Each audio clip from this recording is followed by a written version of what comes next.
What should AP teachers actually do over the summer to feel ready, not overwhelmed when school starts back up? In this episode, we're talking smart summer prep. APSIs, professional learning, college board updates, books to read by the pool maybe, AP reader insights, and simple ways new and veteran AP teachers can head into fall more confident and more energized.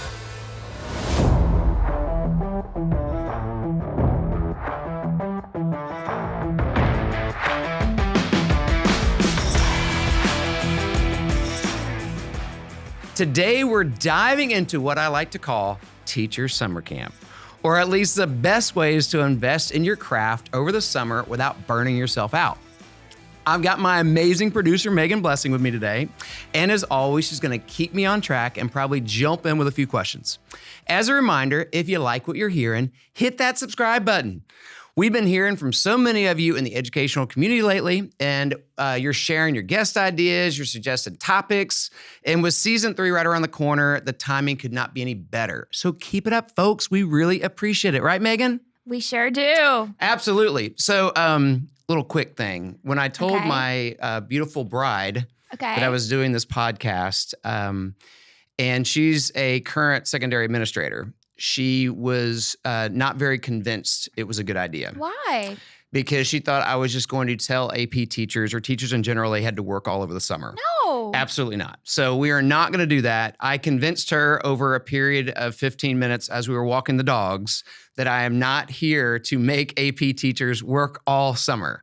I'm actually here to, help them kind of come up with this meaningful, realistic plan, and hopefully give them lots of resources, ideas, like instructional resources, books, professional learning stuff they can do, and just, even some social media things they might want to check out. And as a bonus, we've put together something special to help you make the most of your summer before the school year kicks off. So make sure you stay tuned until the end to learn more about that. I don't know if you know this, Megan, but there are 2 types of educators. Please tell me, what are the 2 types? Okay, 2 types of this. Educator number 1, they really go on hibernation and take off, and they don't want to think anything about school. Don't try to contact them. They don't want to talk about it. They don't want to think about it. They just put it all to the side, literally until the night before stat development starts. Oh, that's terrible. Well, I mean, it works for them, I think. We're going to give a better plan for that. There's also the other type of teacher that literally works. They might take an afternoon off or something, but pretty much they're working all summer. And they're just grinding all summer and, just really taking it to the extreme. We're going to look to try to find a balance between that, because I think it's absolutely critical that the very first thing AP teachers do is they recover. They take a break. AP teaching is exceptionally rigorous, and it's one of the very few things in high school that ends in this pretty crazy culmination, huge AP exam. And I think after the stress of that, and typically they're dealing with a bunch of other things at the end of the year, they just need a break. They just need time to recover. So that's my first, advice, if you will, is to tell AP teachers, when the school year's over, to just take some time to recover, take some time to regroup, to rest, let your brain kind of relax. How much do you suggest, if someone's going to ask? Yeah, that's a good question. I mean, I think it just varies on when you feel like your mind is kind of well rested and where you kind of had, a chance to kind of take a breath. I think it's important personally to, have a little calendar to say, hey, I'm going to give myself at least this minimum time. And then it kind of holds you accountable for actually starting back into thinking about the world of education again. So I like to put things on a calendar. I do. Yes, you do. I live by my calendar. So it's not for everybody, but it's certainly for my ADHD brain. If you don't put it on Philip's calendar, it doesn't exist. That is exactly right. Exactly right. So number 1, I think what AP teachers should do after they've recovered is they need to focus on knowing the course better than they did the previous year. And the way you start with that is you go to the CED. Okay? So, course, exam, description. Very good, Megan. All right. Very impressive. I did Yes, it. you go to that CED, and you're going to, Obviously, the first thing you're going to do is you're going to check and see if your course changed because they're going to give you information about your particular AP course over the summer. They may say, hey, we moved Unit 3 to Unit 5. We pulled out these, topics. We tweaked the FRQs. I mean, you're going to hear about exam updates. You're going to hear about that kind of stuff. Oftentimes, they don't do that. Board? Do what? From who? From College Board. Yeah. And oftentimes, year over year, they don't do much of changing. And then like this year, like stats this year is like this monstrous change. So you definitely want to check that out in the CED. And then I think you want to also ask yourself some questions. So things like, where did your students stall out last year? As you're looking through the units and you're kind of reviewing what you did, where did they stall? What units were kind of clunky? And teachers will know what I mean by describing kind of instruction as kind of clunky. And then where did you feel like you rushed? So it just kind of gives you, I think the CED is a great place to start because it allows you to kind of reflect back on everything you taught, that year. And gives you a chance to really think about, purposefully how things went, pacing, that sort of thing. I think it's also a great opportunity if you happen to work with UWorld. We do a bunch of updates over the summer. So my awesome, content authors do all these great updates to courses and they release in the summer. So if you use UWorld, you're going to get a chance to see a bunch of things prior to the school year, which might help as well. Every day, educators work tirelessly to keep high school students motivated. But despite their best efforts, too many students still feel lost in a system that doesn't always support their success. At UWorld, we believe education is about unlocking a future full of possibilities. That's why our team of educators created teaching and learning tools for the advanced placement exams. Powerful, easy-to-use resources that help students master even the most challenging concepts. Content that features dynamic visuals created by world-class artists and interactive elements that spark curiosity and a love for learning. Our mission is to help every student reach their full potential. Whether that means earning valuable college credit by excelling on AP exams or achieving their dream SAT score, UWorld is here every step of the way. Every day, across the country, students are using UWorld to turn their aspirations into reality. Discover how UWorld can help your students succeed. Visit collegereadiness.uworld.com to learn more. All right, second thing, APSIs. You're going to go 2 for 2. Advanced Placement Summer Institute. Oh my gosh, she's 2 for 2. Amazing, Zach. I was playing soccer. Amazing. Just kicking a goal. Very good. That's my hot sports opinion. Okay. So APSIs, obviously AP Summer Institute is what we're talking about here. They're expensive. And a lot of people, because they're so expensive, I think some people dismiss them. And that's just really not a good idea. They're a fantastic tool for veteran teachers and for, rookie teachers or veteran teachers that are going to be teaching a new AP course. They're just a great opportunity to learn. Big thing to remember about APSIs, there's always a virtual option. And that virtual option, I shouldn't say always, there's most of the time a virtual option, and that virtual option is typically a lot cheaper than the in-person option. And I'm not a big virtual learner, but if it's between I can't attend the APSI because it's so much money, but I could attend the virtual, then I think you consider that. I think the other thing is you got to go into an APSI with a plan. You don't just blindly go and sign up for a summer institute that lasts several days without a plan of what you want to get out of it. And that really should be for any major training you go to or anything you do like that, but you should have that. Yes, ma'am. Who actually pays for the APSI? Do you have to pay it out of your own pocket, or does the school cover it? Good question. So when it comes to APSIs, ideally you would like the school district to pay for that. And I think you have to take the philosophy of you don't know until you ask. So you want to ask everybody, not just your school principal, the head of the department, whoever will listen or whoever you can get a hold of. Just let them know not only what APSI you want to go to, but why you think it's going to be valuable and really what your plan is. Because if you got a great plan for your APSI, maybe even offer to bring some of that information, back to your school district, back to your school. So there's kind of some creative ways to do that. Obviously APSIs are blessed by College Board. So, they're run by other AP teachers that are, working in tandem with College Board. So, APSIs are solid. I actually, in a second, so besides, asking, there's also scholarships for APSIs. You can look into that. You can also look to talk to your educational foundation.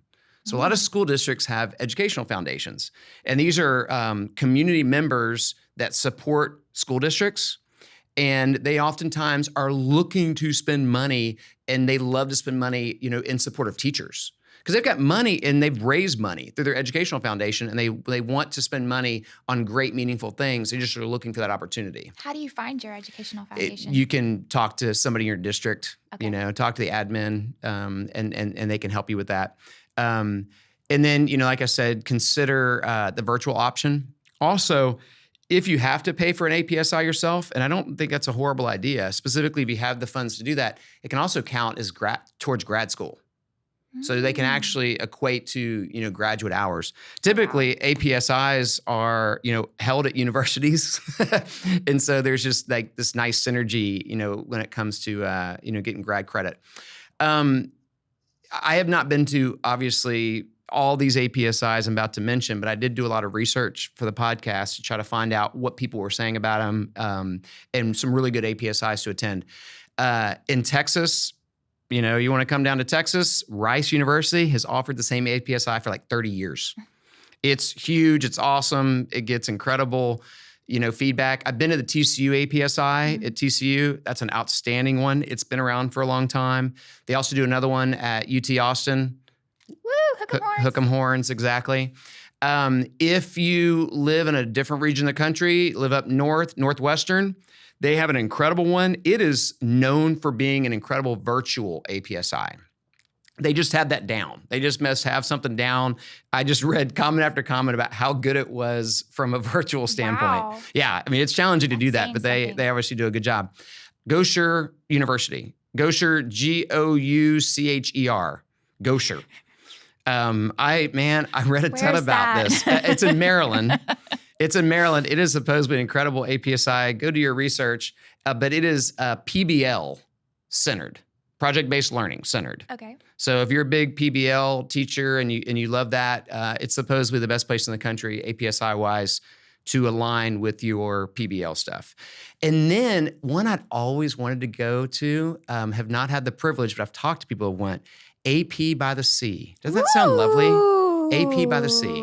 Who doesn't want to learn about AP while looking at the sea? Nobody. Yes. As you can imagine, that is held in a wonderful place, San Diego. California. So, California. That was going to be my guess. Yeah. Or Florida. AP by the Sea is definitely one to check out as well.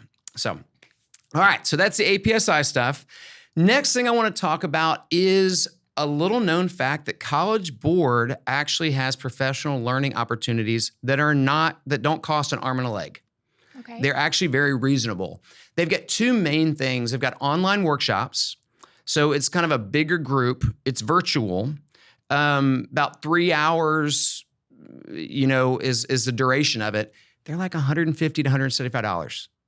That is not a ton of money. I mean, first of all, I think if, as a former principal, I would definitely invest in that, and pay for AP teachers to go to that. You would. Number two, that's something that maybe a teacher could do out of pocket. So they've got those online workshops. That's great. It's wonderful for new to the course. So they're all course specific. So if you're new to that particular AP course, great thing to attend. Also great because it's done by, College Board. They do a lot of great AP classroom stuff within that. And then also there's teacher support sessions.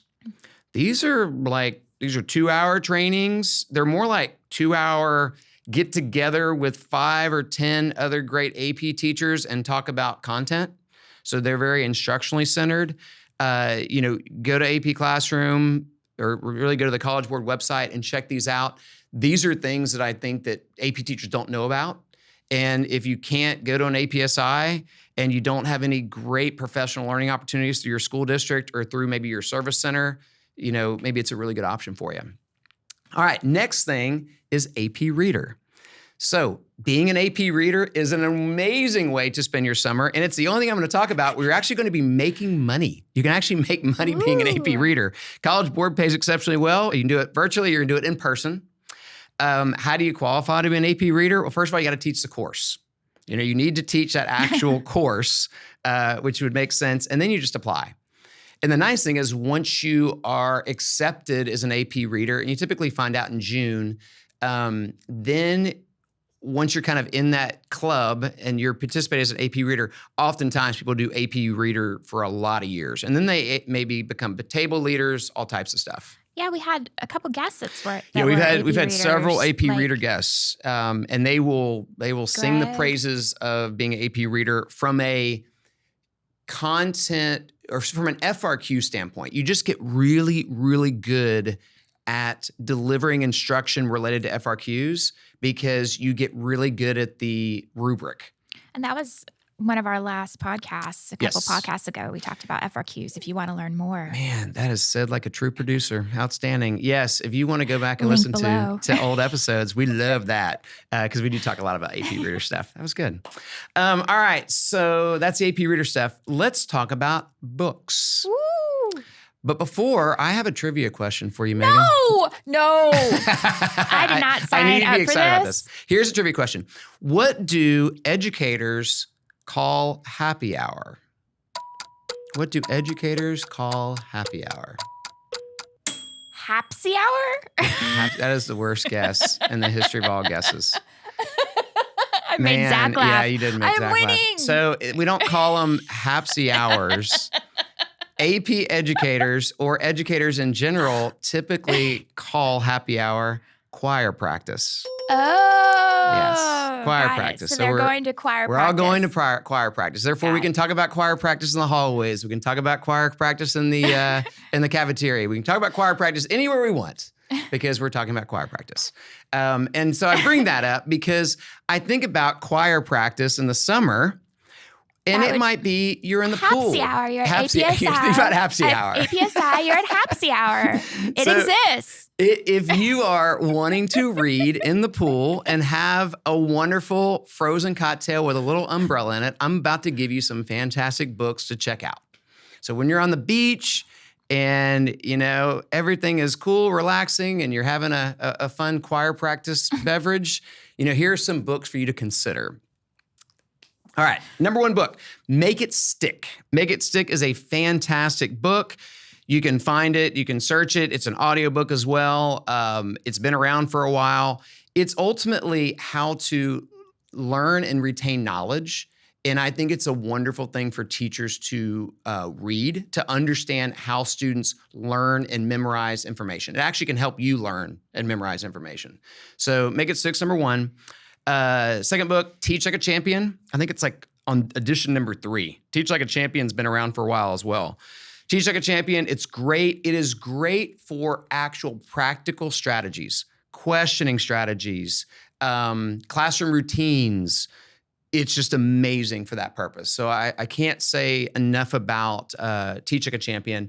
And then the last book I'd recommend, and there's a million. I'm just giving you 3. There's a ton of good books out there, ton of good audiobooks out there if that's your jam.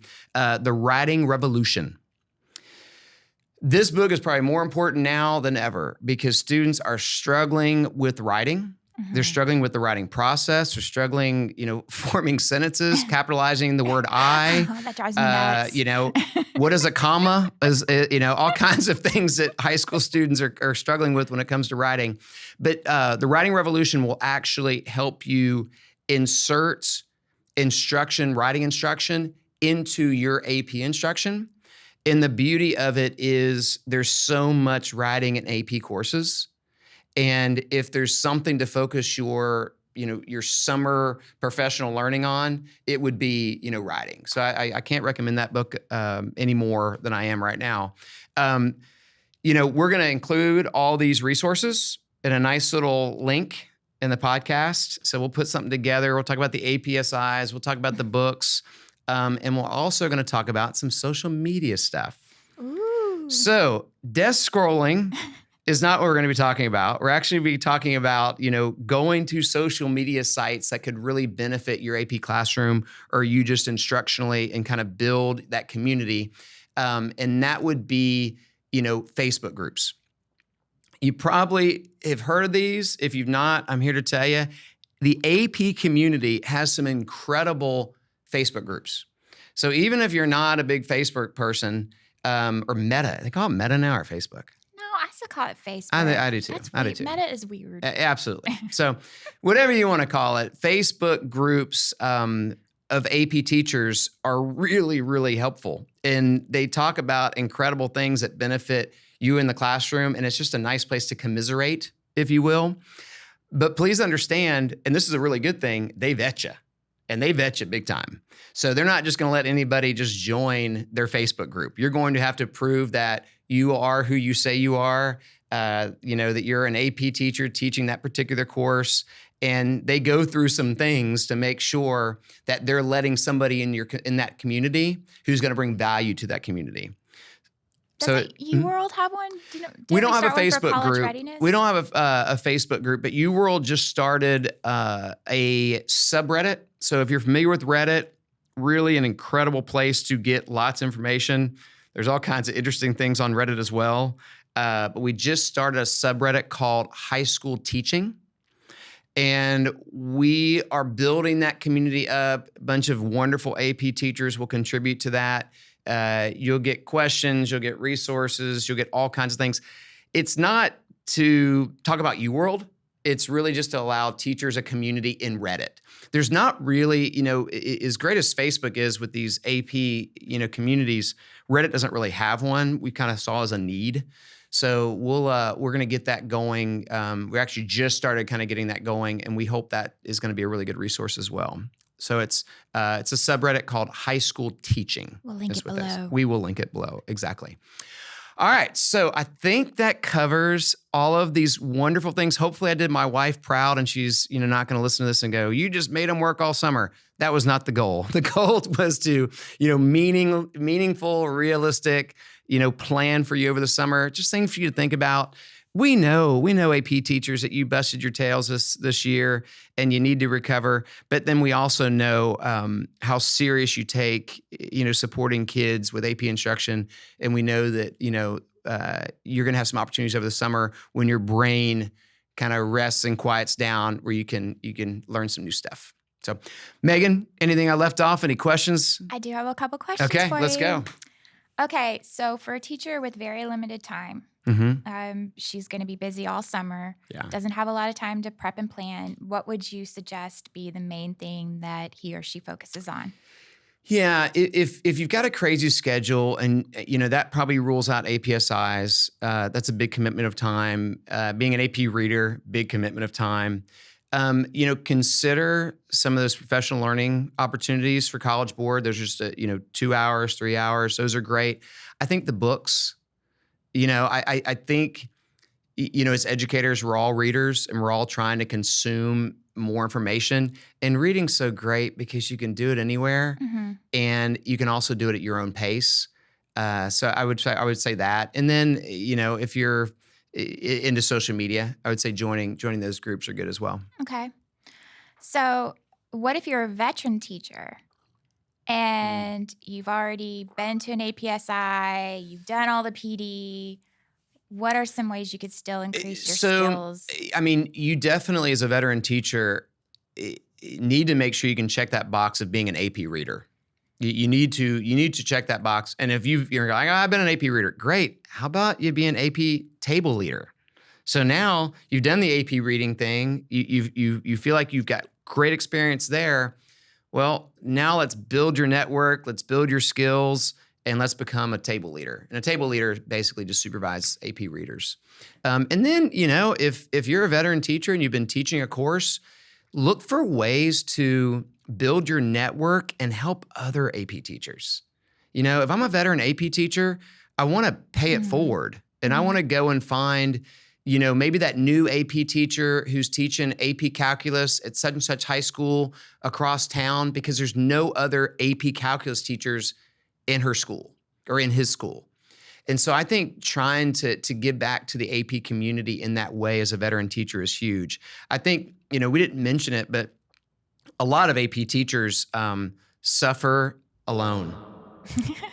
I don't know what suffer, but they certainly don't have a network to commiserate with. So dramatic. I know, it's very dramatic. But they don't have a network to bounce ideas off of, or to vent, or just to, work through challenges. And I think, building that community might be your number one summer job, is try to build that network of folks that you can reference, support, help all year long. Maybe that's your summer goal. Can they go teach at APSIs or no? Like how? Yeah, you can absolutely teach at APSIs. That's a good idea as well.